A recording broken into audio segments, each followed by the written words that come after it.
The crystal chandelier above our dining table cast fractured light across my untouched plate, turning the expensive porcelain into something that looked like shattered glass.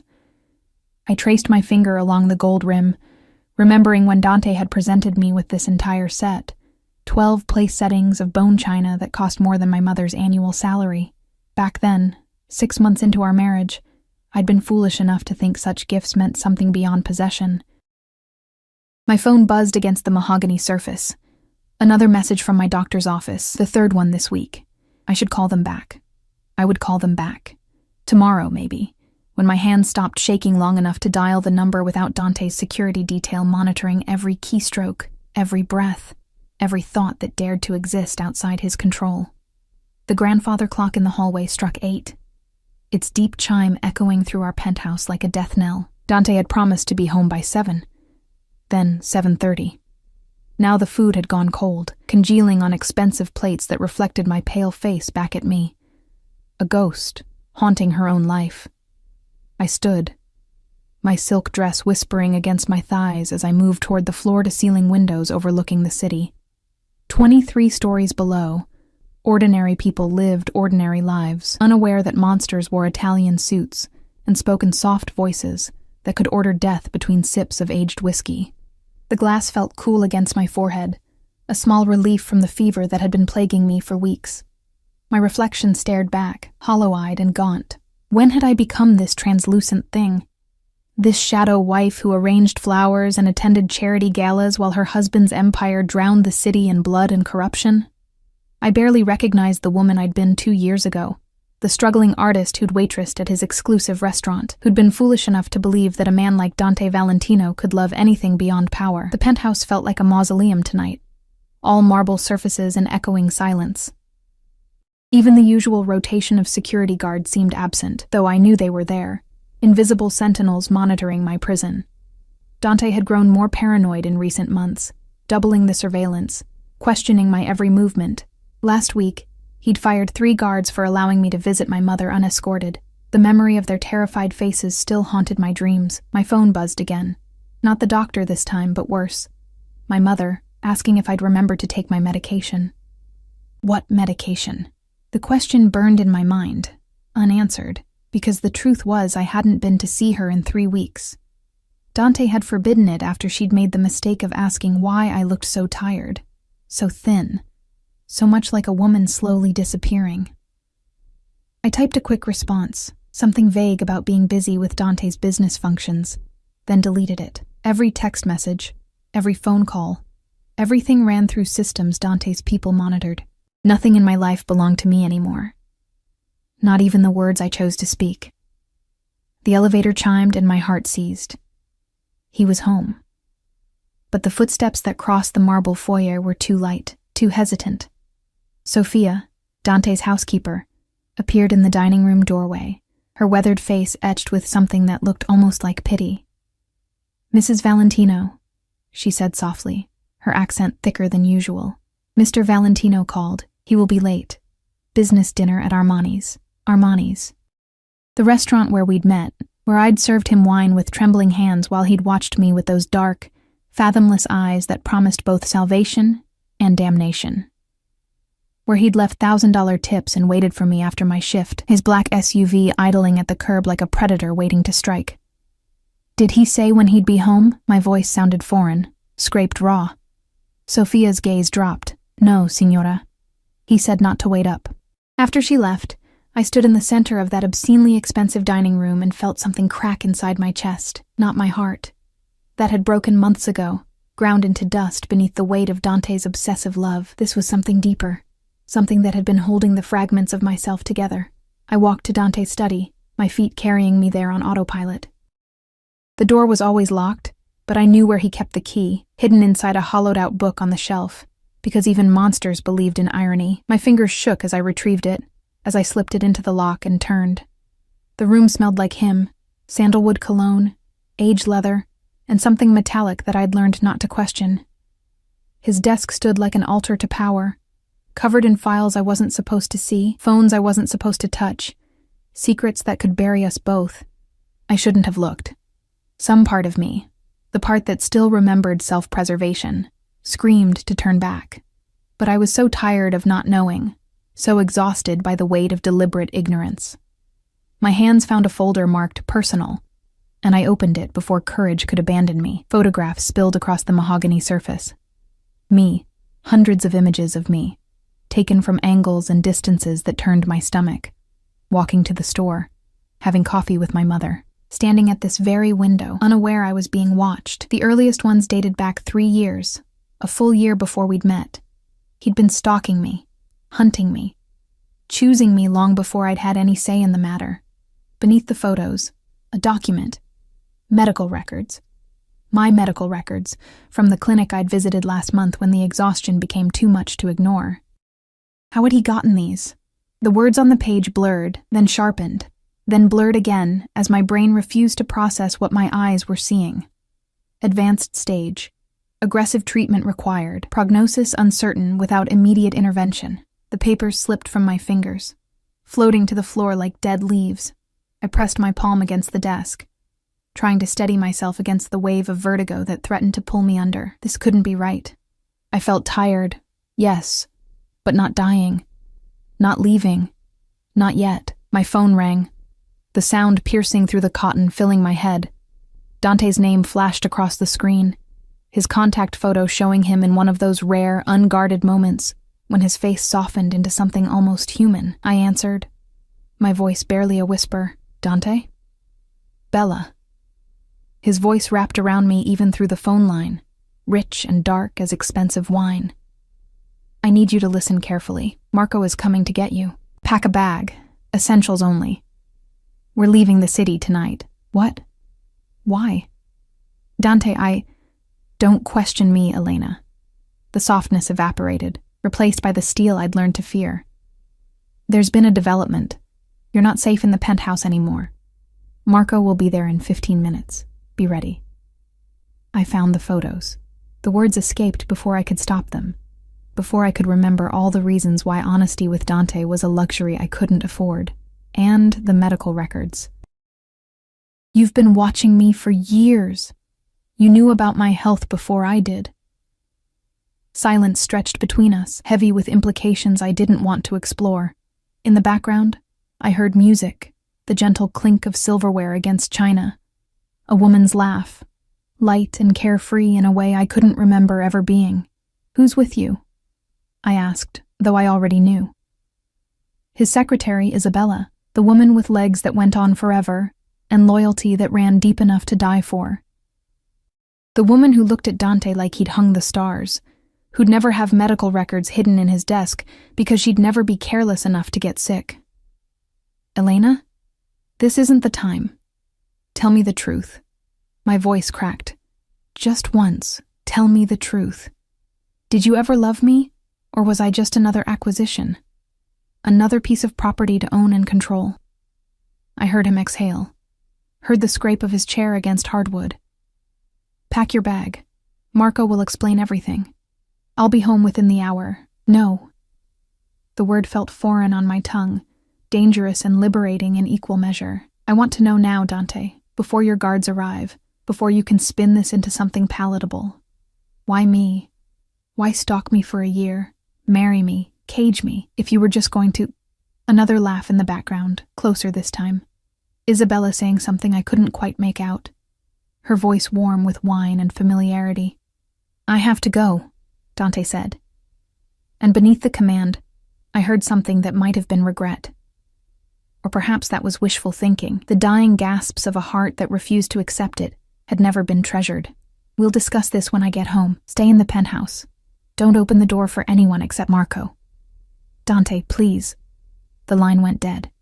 I stood in his study, surrounded by evidence of his obsession, my medical death sentence scattered at my feet, and felt something inside me finally, irrevocably break.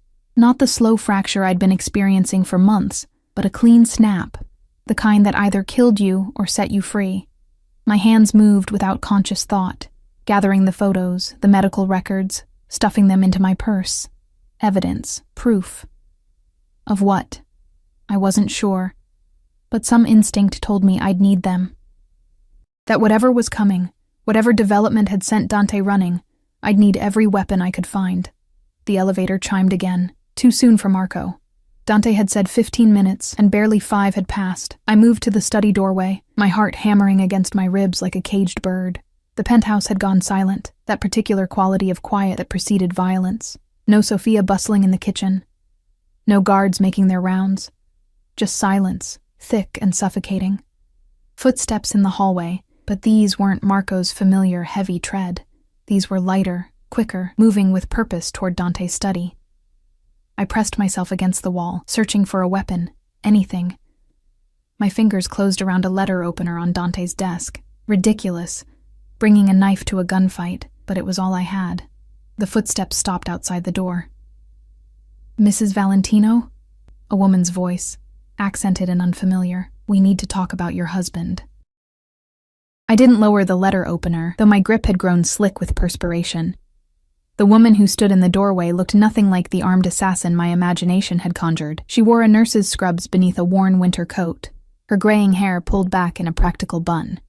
But in Dante's world, death wore many disguises, and the kindest faces often hid the cruelest intentions. "How did you get past security?" My voice emerged steadier than I felt. The letter opener raised between us like a talisman against whatever she represented. "Your husband's men let me through."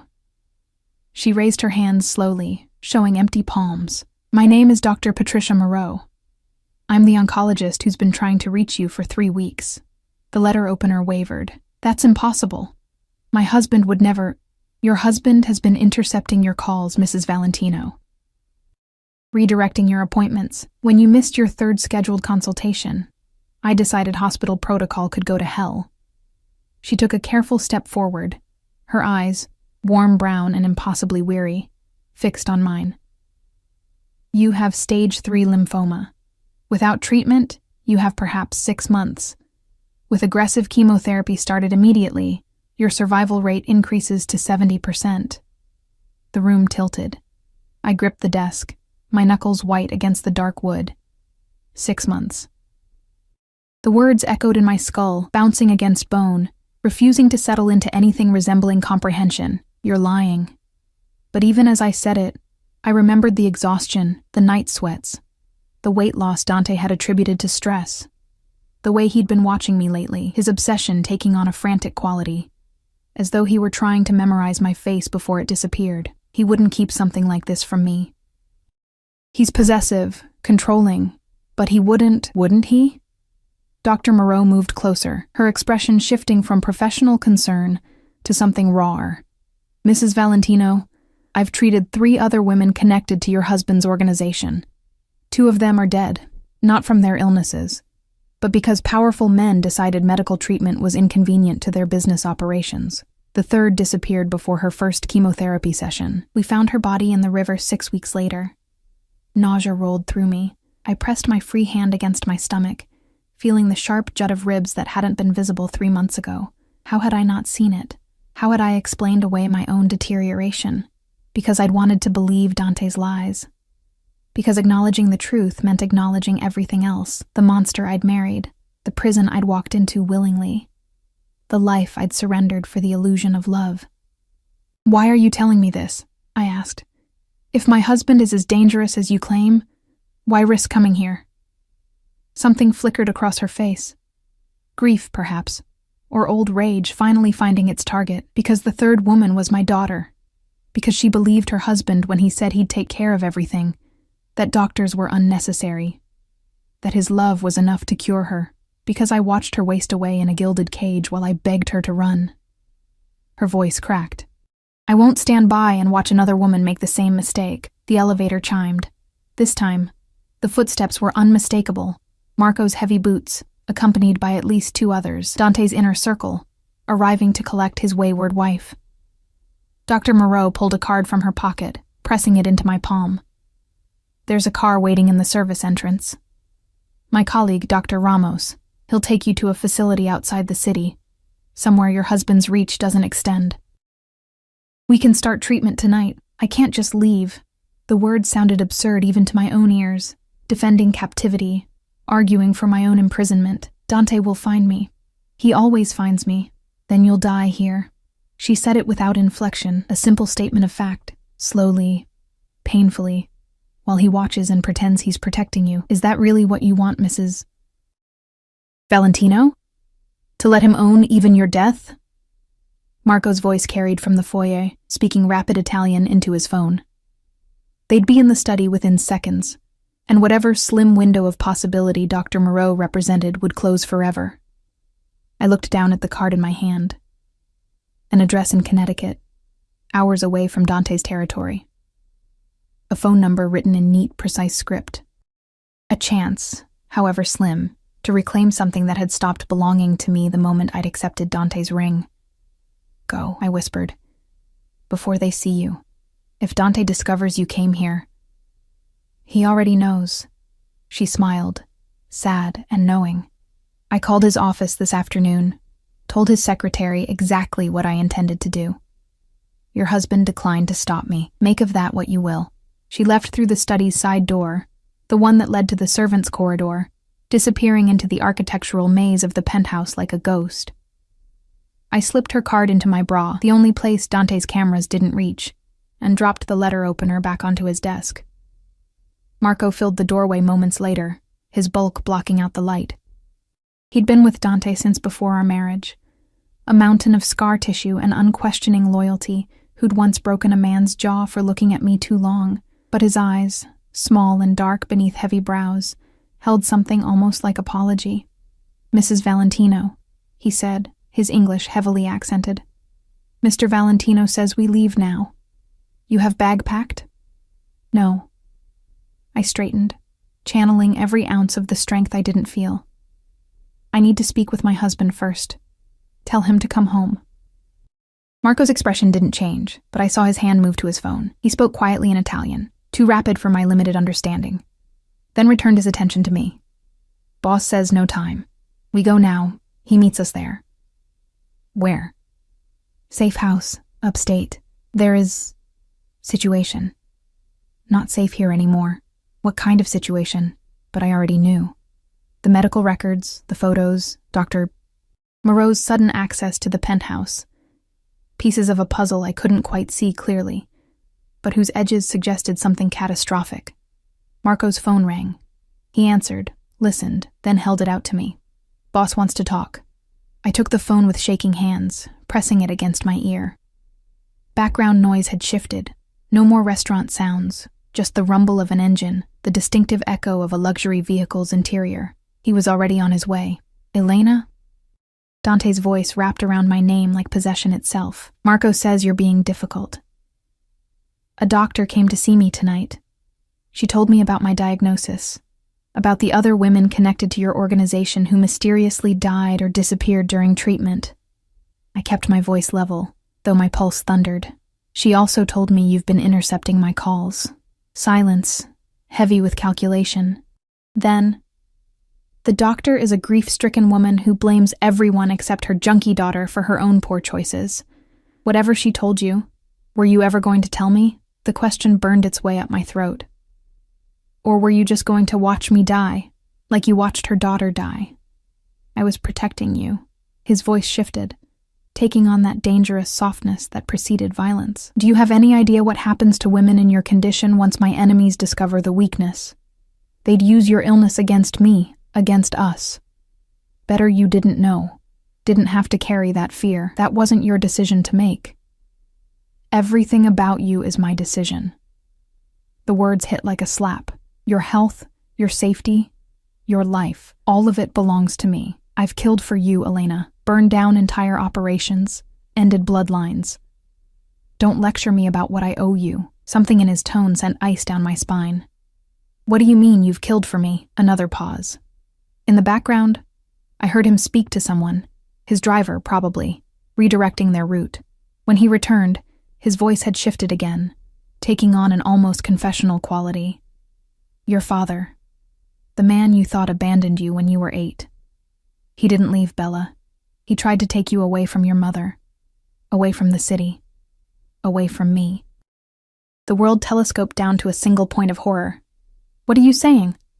I'm saying I found him 3 years ago, living in Oregon under a new name. I'm saying he'd been searching for you since your mother took you and disappeared. I'm saying he was 2 weeks away from finding you when I made sure he never would. Dante's voice remained perfectly calm, as though discussing the weather. You were meant to be mine, Elena. I wasn't going to let anyone take you from me. Not even the man who gave you life. The phone slipped from my fingers, clattering against marble. Marco caught it, his expression carefully neutral as he relayed something to Dante. Around me, the penthouse spun, all those expensive surfaces and carefully curated art blurring into a nightmare I couldn't wake from. My father. Dead. Because a monster had decided I belonged to him before I'd ever had a choice. I thought of the photo albums my mother kept. The ones she couldn't bear to look at anymore. My father's smile, crooked and warm. So different from Dante's calculated charm. The birthday cards I'd saved, hoping someday he'd return to explain why he'd left. All of it a lie. All of it stolen. Mrs. Valentino. Marco's voice seemed to come from very far away. We need to go now. Is not safe here. Why? I looked up at him, this man who'd enabled Dante's obsession, who'd stood guard while I'd been slowly imprisoned. Why isn't it safe? What's changed? He hesitated, conflict playing across his brutal features. Finally, Boss's wife, his first wife, she's back. The revelation hit like a physical blow. What? Katerina. She was declared dead 5 years ago before you. But she's not dead. She's been in hiding, building power, building alliances. Marco's hand moved to his weapon, an unconscious gesture. She arrived in the city 2 days ago. She wants what's hers. The territory, the business, the Valentino name. And she wants revenge on anyone who took her place. Understanding crashed over me, the increased security, Dante's paranoia, his sudden business dinners with Isabella, who'd been Katerina's closest friend before her disappearance. He wasn't having an affair. He was preparing for war, and I was the weakness his enemies would exploit. How did she die? I asked. Or how did everyone think she died? Marco's jaw tightened. Car accident. Boss identified the body himself. But the body, it wasn't her. Someone helped her fake her death. Someone close to Boss. Isabella. The name tasted like poison. We don't know yet. Boss is investigating. But yes, Isabella is suspect. That's why he took her to dinner. To watch her, to see if she makes contact with Katerina's people. My laugh came out broken, edged with hysteria. So I'm dying of cancer. My husband murdered my father and has been stalking me for years, and now his supposedly dead wife is back to reclaim her throne. Is that everything, Marco? Any other revelations you'd like to share? His phone buzzed. He glanced at it, his expression hardening. We need to go. Now. Katerina's people just breached the building's perimeter. As if summoned by his words, the lights cut out. Emergency systems kicked in, bathing the penthouse in eerie red light that turned everything the color of blood. Somewhere below, I heard shouting, the distinctive crack of gunfire echoing up through the building's bones. Marco grabbed my arm, his grip iron hard. Stay close to me. We go to the service elevator, avoid the main corridors, but I was done running.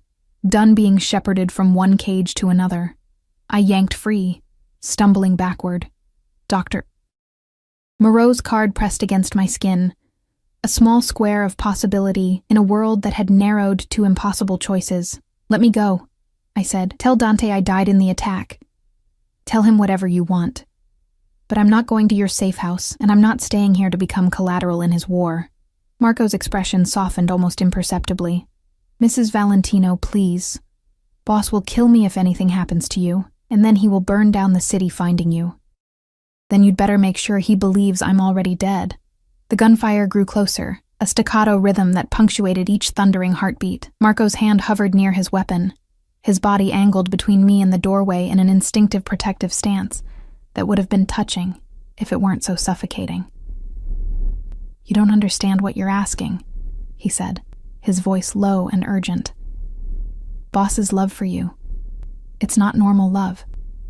It's the kind that destroys everything. He will never stop looking, never stop hunting. You run now, you run forever. Then I run forever. I moved toward the study's side door, the one Dr. Moreau had used. Better that than dying in a golden cage while he watches. Marco's phone erupted with rapid-fire Italian. Dante's voice, sharp with command even through the tiny speaker. Marco responded, his eyes never leaving mine, and I caught enough words to understand. She's here. She's safe. We're moving now. But his hand didn't reach for me again. Instead, he did something that shocked me more than anything else that impossible night. He stepped aside. "Service elevator is at the end of the corridor," he said quietly. "Takes you to the basement parking. There's a door marked maintenance. Goes to the alley behind the building. After that," he shrugged, a gesture heavy with unspoken consequences. "After that, you're on your own. I can give you maybe 10 minutes before I have to tell boss you ran." "Why?" The question escaped before I could stop it. "Why would you help me?" Something ancient and weary moved across his scarred face.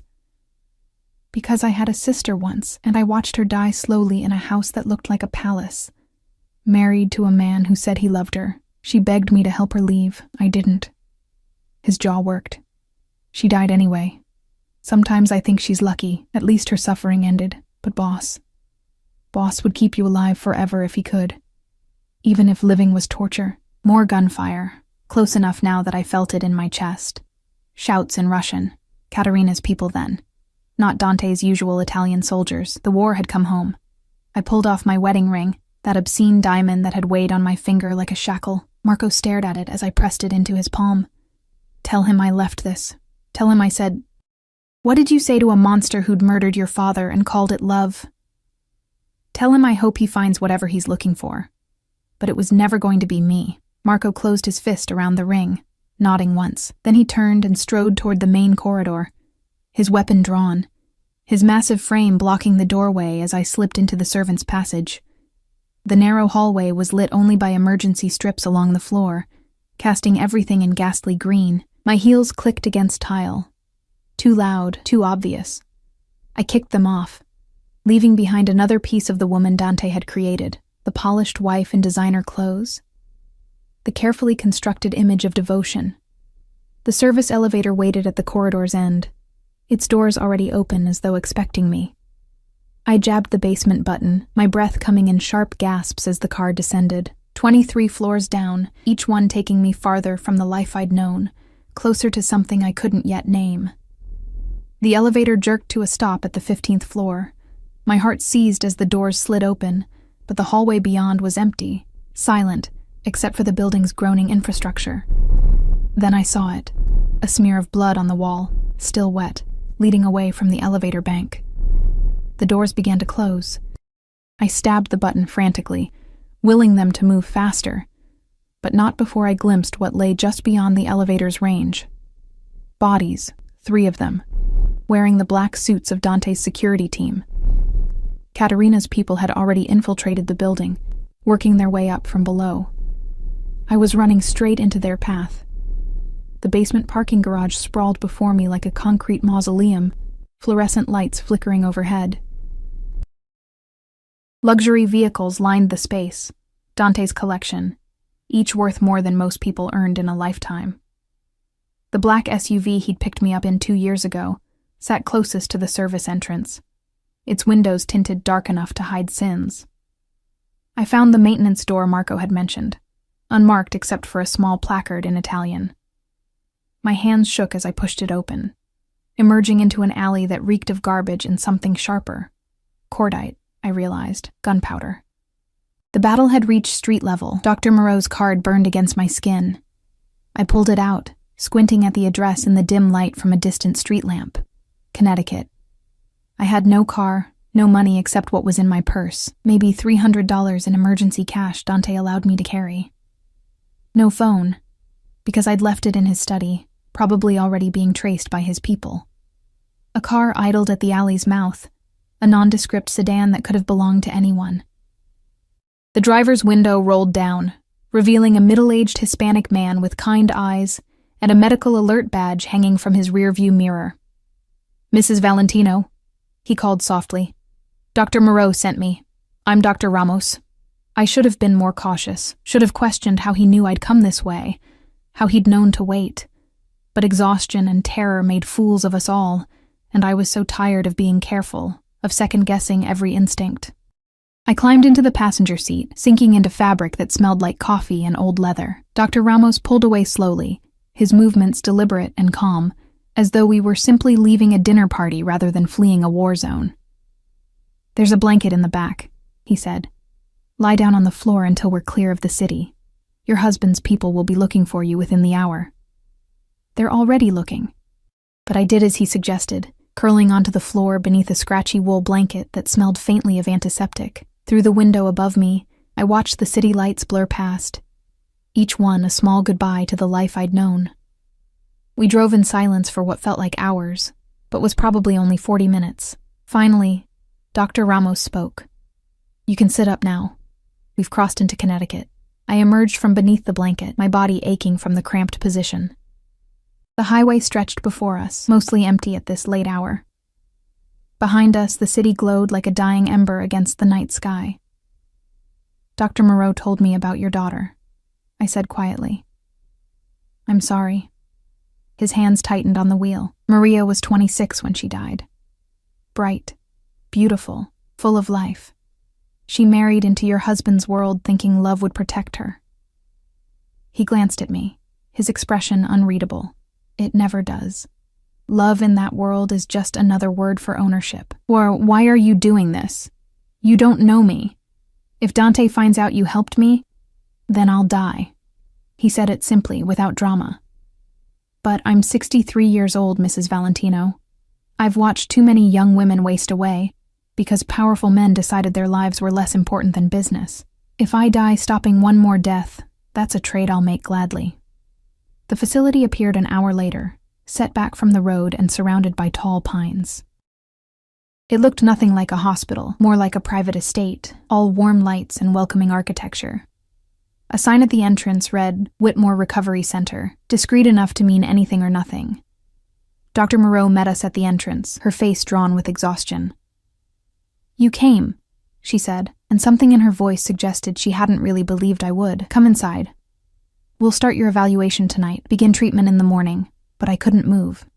Now that I was here, now that the adrenaline was fading, the reality of what I'd done crashed over me like a wave. I'd left Dante. I'd actually done it. And somewhere behind me, he was realizing I was gone.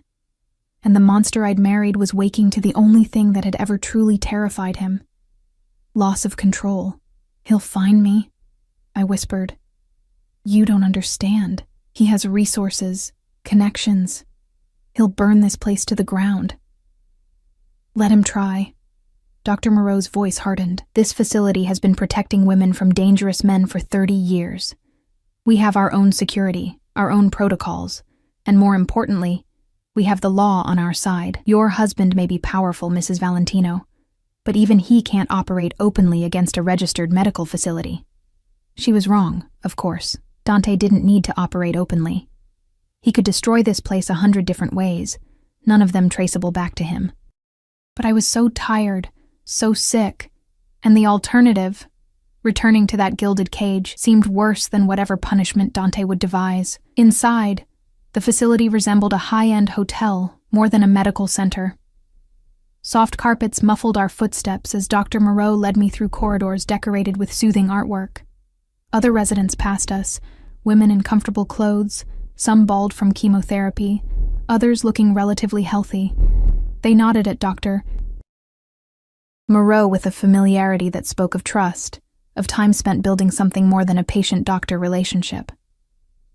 My room was on the 3rd floor, overlooking the pine forest. Dr. Moreau showed me the bathroom, stocked with toiletries and soft towels. A nightgown lay folded on the bed, next to paperwork I'd need to complete. "Rest tonight," she said gently. "Tomorrow we'll run comprehensive tests, map out your treatment plan. You're safe here, Mrs. Valentino. I promise you that." But I wasn't safe. I would never be safe again, because I knew Dante, knew the depths of his obsession. He wouldn't accept my leaving. He'd see it as theft. I was his possession, his property, and no one took what belonged to Dante Valentino without paying a terrible price. After Dr. Moreau left, I stood at the window and watched the forest sway in the night breeze. My phone was gone, cut off, but I imagined it ringing ceaselessly back in the penthouse. Imagine Dante calling my number over and over, that careful control fracturing with each unanswered ring. How long before he traced Dr. Moreau? Before he connected her to this facility? Hours? Days? I'd bought myself time, nothing more. Time to start treatment. Time to figure out what came next. Time to decide if I wanted to fight for a life that Dante had already claimed, or if it was easier to simply surrender to the cancer, to let it do what his love never could, set me free. A knock at the door startled me from my spiral. A young nurse entered, carrying a tray with soup, bread, and herbal tea. She smiled warmly, setting it on the bedside table. "Dr. Moreau said you probably haven't eaten," she said. "I'm Rebecca. I'll be checking on you tonight, making sure you're settling in okay." Her kindness nearly broke me. When had anyone last offered me food without calculation, without considering how it served Dante's purposes? I couldn't remember. Couldn't remember the last time someone had looked at me and seen a person, rather than an extension of my husband's power. "Thank you," I managed, my voice thick with unshed tears. Rebecca squeezed my shoulder gently before leaving. I sat on the bed, soft, comfortable, nothing like the silk sheets and down comforters of the penthouse, and lifted a spoonful of soup to my lips. It tasted like safety, like the beginning of something I'd thought lost forever. Outside my window, headlights appeared on the distant road. My heart stopped, muscles tensing for flight, but the vehicle passed without slowing, disappearing into the night. Not Dante. Not yet. But soon. I ate the soup slowly, forcing each bite down despite my churning stomach. I needed strength for what was coming. The treatment, the inevitable confrontation when Dante found me, the impossible choice between fighting for life and surrendering to fate. When I finally lay down, still wearing the dress I'd put on for dinner hours ago, exhaustion dragged me toward sleep. But just before unconsciousness claimed me, my mind conjured Dante's face, not the monster, but the man I'd glimpsed in rare, unguarded moments, the one who'd held me through nightmares, who'd traced my features like memorizing scripture, who'd whispered promises in Italian that I'd been foolish enough to believe. That man was a lie, had always been a lie. But God help me. Part of me still missed him. Morning arrived with clinical efficiency. Blood draws at 6, imaging scans at 7, consultations stretching through the afternoon. Dr. Moreau moved through the appointments with gentle determination, explaining each test, each finding, translating medical terminology into words that couldn't soften their meaning. Aggressive, advanced, urgent. By evening, I understood my body had been betraying me for longer than I'd known. The exhaustion, the weight loss, the night sweats, symptoms I'd dismissed as stress from living with Dante, had been cancer spreading through my lymphatic system, like poison through water. "We'll start chemotherapy tomorrow," Dr. Moreau said, her hand warm on mine as we sat in her office. "The protocol is intense. You'll spend 3 days here after each infusion, managing side effects. But you're young, relatively strong despite the disease. You have a real chance, Elena. A good chance. Elena." Not Mrs. Valentino, not Bella, not any of the possessive endearments Dante wrapped around my name like chains. Just Elena, the person I'd been before I'd made the mistake of serving wine to a monster. "What about payment?" I asked. The practical question felt absurd given everything, but necessary. "I have maybe $300 in cash. No access to bank accounts. Dante controls everything. We have a fund," Dr. Moreau said quietly. "Anonymous donations from families who've lost someone to situations like yours. Women who couldn't escape, who died because powerful men valued control over care. Your treatment is covered, Elena, all of it." The kindness undid me. Tears I'd been holding back for hours finally broke through, silent sobs that shook my shoulders. Dr. Moreau said nothing, just held my hand while I grieved. For my father, for my stolen years, for the life I'd thought I was building before cancer, and truth had torn everything down. A commotion in the hallway interrupted us. Raised voices, someone demanding entry, Rebecca's patient responses growing sharper. My blood turned to ice. "He found me," I whispered. "Dante found me already." But the man who appeared in Dr. Moreau's doorway wasn't Dante. He was younger, early 30s perhaps, with sun-streaked hair and eyes that held both authority and exhaustion. He wore a rumpled suit and a detective's badge clipped to his belt. "Mrs. Valentino?" he said. "I'm Detective James Morrison, NYPD. I need to ask you some questions about last night." Dr. Moreau rose, positioning herself between us. "My patient has been through significant trauma and is beginning cancer treatment. Whatever questions you have can wait." "I'm afraid they can't." Morrison's gaze shifted to me, and something in his expression sent warning bells through my mind. "Mrs. Valentino, what time did you leave your penthouse last night?" "Around 9:30, maybe 10. Why? And you left alone? No one accompanied you?" "Marco, one of my husband's guards. He let me go. Told me how to reach the parking garage." Panic began creeping up my throat. "What happened? Is Marco okay?" Morrison pulled out a small notebook, flipping through pages. "Marco Benedetti was found dead in your penthouse at approximately 11 p.m. last night. Single gunshot wound to the head, execution style. 4 other bodies were discovered in the building. 3 guards on the 15th floor and a woman in the main lobby. The woman has been identified as Isabella Chen, your husband's personal secretary." The room spun. Isabella, who'd laughed in the background during my last phone call with Dante. Isabella, who might have helped his first wife fake her death. Dead because of Katerina's attack, or because Dante had discovered her betrayal. "I need to know your exact movements last night," Morrison continued. "Who you spoke with, where you went, who can verify your whereabouts." "You can't possibly think she had anything to do with this," Dr. Moreau interjected. "She came here seeking medical treatment. She's a victim, not a suspect. I'm not accusing her of anything, but your patient is married to one of the most dangerous men on the East Coast, and 5 people are dead. I need to establish a timeline." His eyes softened slightly as they met mine. "Mrs. Valentino, I'm trying to help you, but I need the truth," so I told him. About the medical records, Dr. Moreau's visit, Marco's choice to let me escape. About my father's murder, about Katerina's return, about the war that had been building in the shadows while I'd played the obedient wife. Morrison listened without interruption, his pen moving steadily across the notebook. When I finished, he was quiet for a long moment. Finally, "Your husband has been calling every hospital, clinic, and medical facility within a 200-mile radius. He's offering a substantial reward for information about your whereabouts. So far, this facility hasn't been contacted, but it's only a matter of time."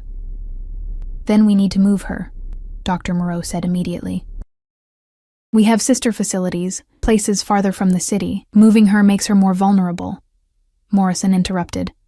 "Right now, she's in a registered medical facility with staff and witnesses. The moment she's on the road, she's exposed." He turned back to me.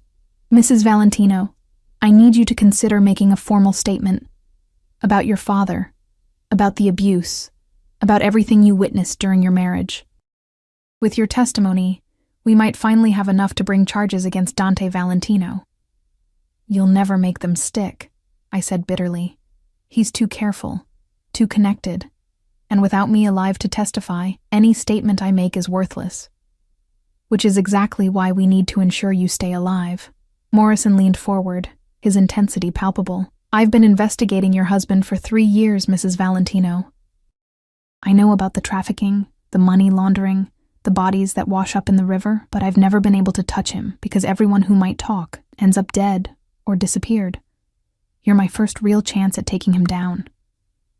"She's not a weapon for your case," Dr. Moreau snapped. "She's a patient who needs treatment, not to be thrown into the middle of a federal investigation." "She's already in the middle of it," Morrison's voice gentled. "Mrs. Valentino, your husband's first wife, Katerina Volkova, she surfaced because she heard you were sick. She's been building her case for years, waiting for the right moment to strike. She sees your illness as Dante's weakness, proof that he's become soft, distracted. The attack last night was just the opening move. There's a war coming, and you're the territory they're fighting over. Katerina had returned because of me, because my cancer had made Dante vulnerable." The revelation settled like lead in my stomach. What does she want? I asked. Initially, her empire back. But after last night... Morrison hesitated. After last night, I think she wants revenge.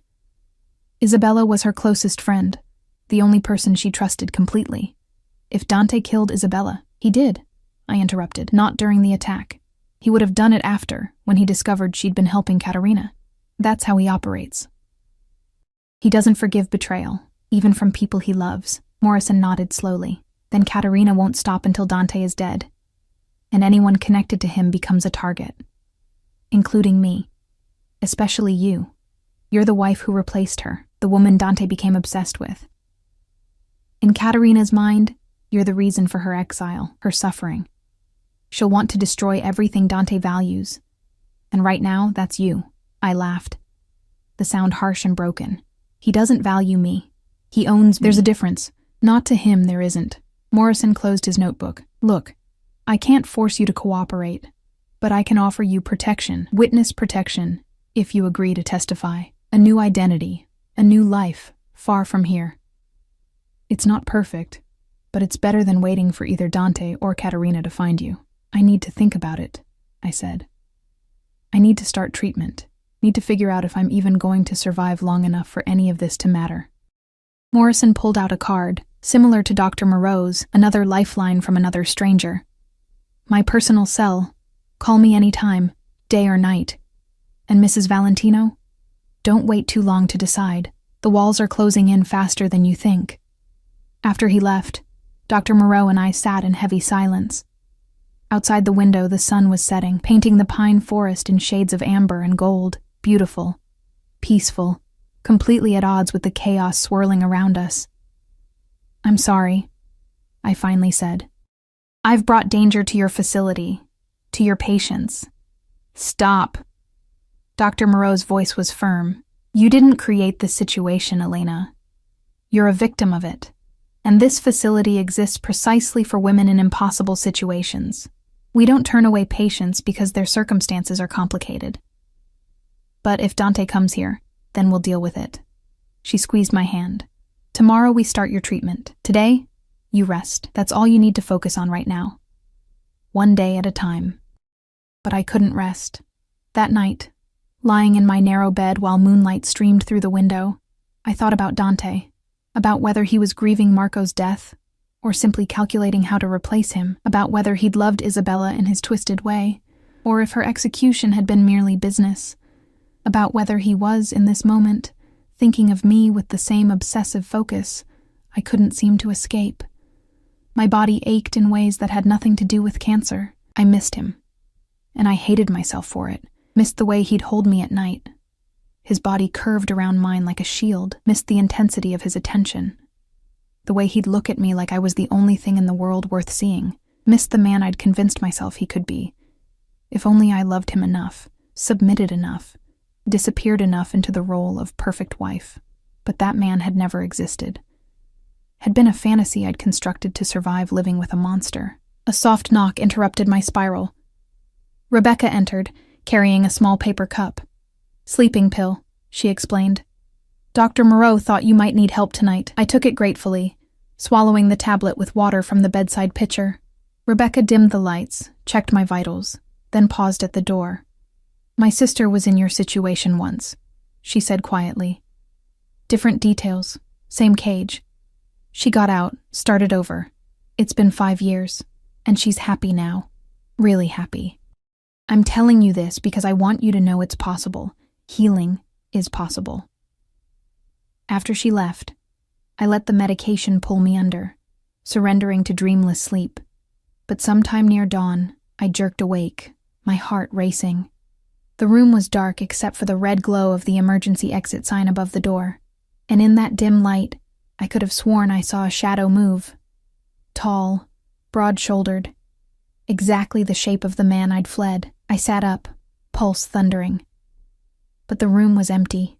The door remained closed. The shadow had been nothing more than exhaustion and fear playing tricks.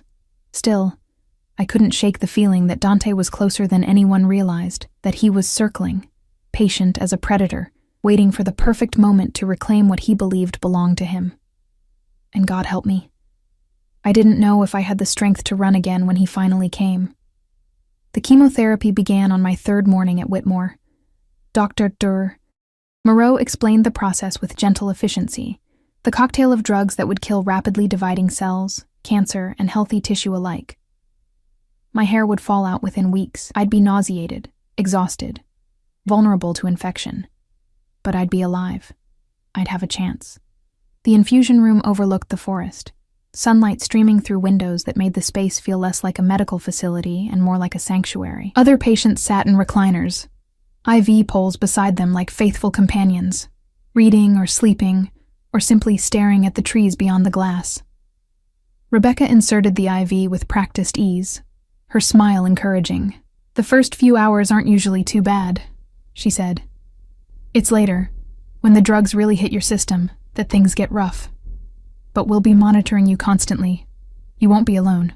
I watched the clear liquid drip into my vein, carrying poison that was somehow also salvation. This was my choice, perhaps the first real choice I'd made since agreeing to marry Dante. Not escape, not survival, but an active decision to fight for a life that belonged only to me. By evening, the nausea hit. I spent hours curled in my bathroom, Rebecca holding my hair back, her hands gentle and steady. She didn't speak platitudes or false encouragement, just stayed present while my body purged itself, rejecting the medicine that was trying to save it. "Is it always this bad?" I gasped between waves. "Sometimes worse," Rebecca admitted. "But your body will adjust, and Dr. Moreau has excellent anti-nausea protocols. We'll get you through this, Elena, I promise." 3 days passed in a haze of sickness and sleep. Dr. Moreau visited twice daily, adjusting medications, monitoring my response. Detective Morrison called once, asking if I'd made a decision about witness protection. I told him I needed more time, though we both knew time was a luxury I couldn't afford.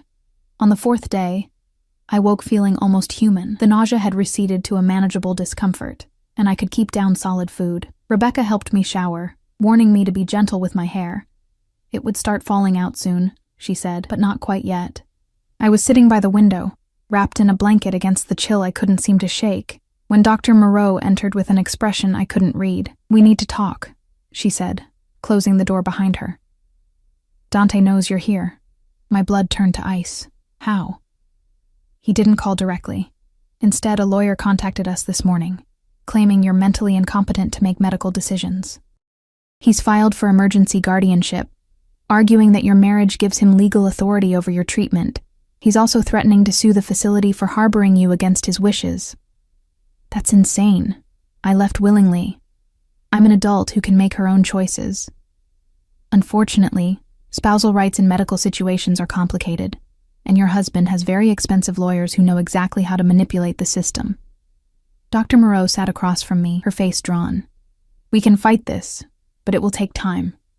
Time we may not have." "What are you saying?" "I'm saying he'll be here tomorrow for a hearing. A judge is coming to the facility to determine your competency and whether you should be released to your husband's care." She leaned forward. "Elena, you need to be very clear about your wishes. You need to tell the judge explicitly that you fear for your safety, that you left the marriage willingly, that continuing treatment here is your choice." "Will it matter? Dante owns judges, police, prosecutors. His reach—" "Not this judge."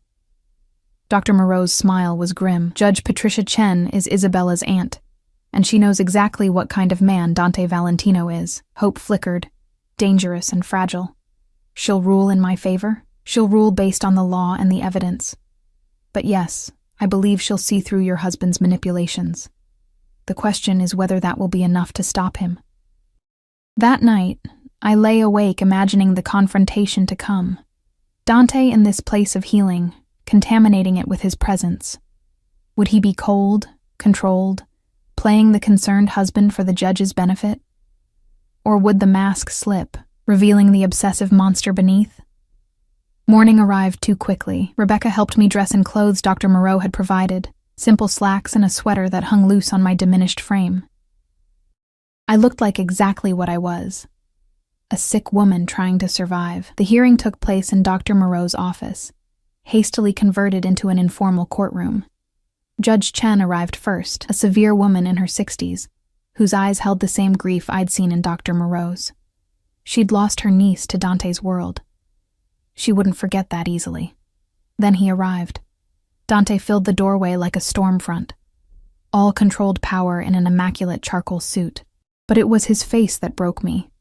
Drawn with exhaustion, eyes red-rimmed as though he hadn't slept since I'd left. He looked haunted, hollowed out, a man staring at the ruins of everything he'd tried to control. Our eyes met, and I watched something crack in his expression.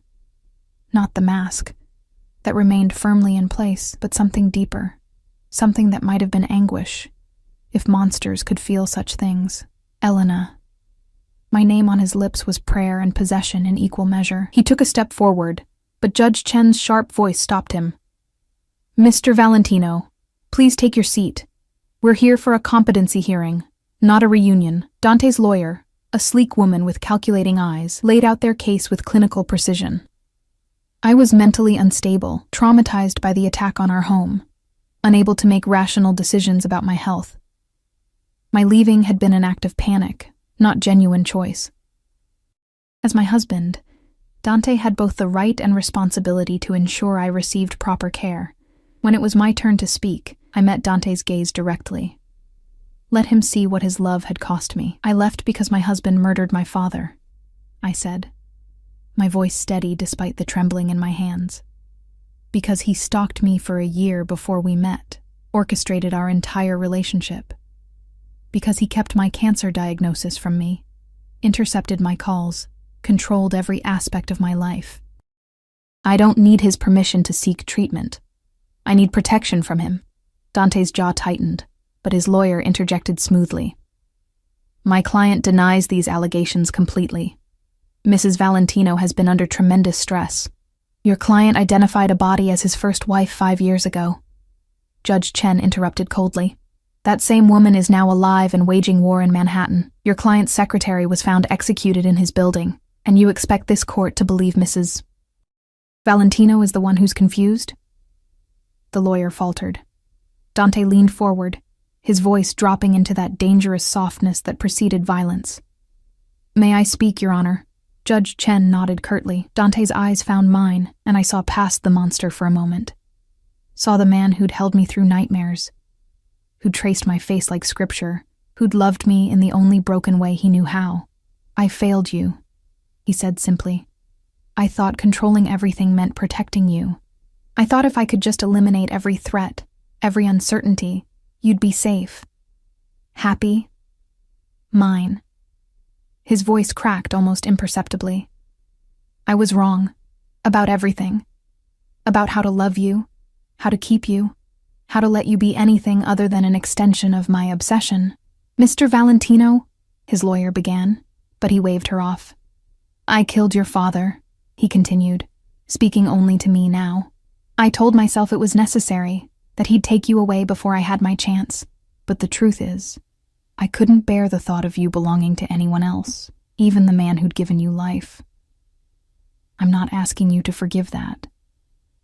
I'm not asking you to come back. I just need you to understand that everything I did, every terrible choice, came from loving you so much it destroyed my ability to think rationally.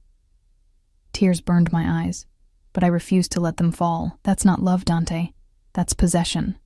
And it nearly killed me twice, once through your control, once through the disease you kept from me. I know. He looked down at his hands, those beautiful, brutal hands that had built empires and ended lives. I know what I am, Elena, what I've always been. A monster who convinced himself he could be human if the right woman loved him enough. But I'm done lying to us both. I'm done pretending this can be anything other than what it is. He stood, his lawyer protesting, but he ignored her. From his jacket, he pulled an envelope, sliding it across Dr. Moreau's desk. Divorce papers, he said. Already signed. The penthouse is yours, along with enough money to ensure you never have to think about finances again. My lawyers will handle everything. You won't have to see me or speak to me. You're free, Elena. Completely free. I stared at the envelope like it might explode. Why? Because Marco died buying you 10 minutes of freedom. Because I watched Isabella bleed out on my lobby floor and realized everyone I touch eventually dies or runs. Because you deserve a chance to live without me slowly destroying you. His smile was bitter, broken. And because I love you enough to finally let you go. Judge Chen cleared her throat. Mr. Valentino, are you withdrawing your petition for guardianship? Yes, Your Honor. My wife, my ex-wife, can make her own medical decisions. I won't interfere with her treatment or her life. You have my word. Your word means nothing in this courtroom, Judge Chen said coldly, but I'll hold you to it nonetheless. Mrs. Valentino remains at this facility voluntarily, continues her treatment as Dr. Moreau recommends, and you stay away. If you violate those terms, I'll ensure every law enforcement agency in the state knows exactly where to find you. Are we clear? Perfectly, Your Honor. He turned to leave, but I found my voice. Dante? He stopped, his shoulders tensing. Katerina, I said, she'll come for me. You know she will. She won't. His voice carried absolute certainty. I met with her yesterday, offered her everything, the territory, the business, the Valentino name, all of it, in exchange for leaving you alone. She agreed. You gave up your empire? For me? He looked back, and I saw the truth in his eyes, the depth of his obsession, the all-consuming nature of whatever twisted thing he felt. I'd give up breathing if it meant you survived, Bella. I'd burn the world down to ash if it kept you safe one more day. But since what you need is freedom from me, he shrugged. Then that's what you get, even if it kills me. Then he was gone, his presence vanishing like smoke, leaving only silence and the envelope on the desk. Judge Chen ruled in my favor, not that it mattered anymore. Dr. Moreau assured me the facility would maintain security, though Dante's promise carried more weight than any guard could. Detective Morrison called that evening, disappointed but not surprised that I wouldn't be testifying. Katerina had her empire back. Dante had disappeared, some said to Europe, others to South America. The war was over before it truly began.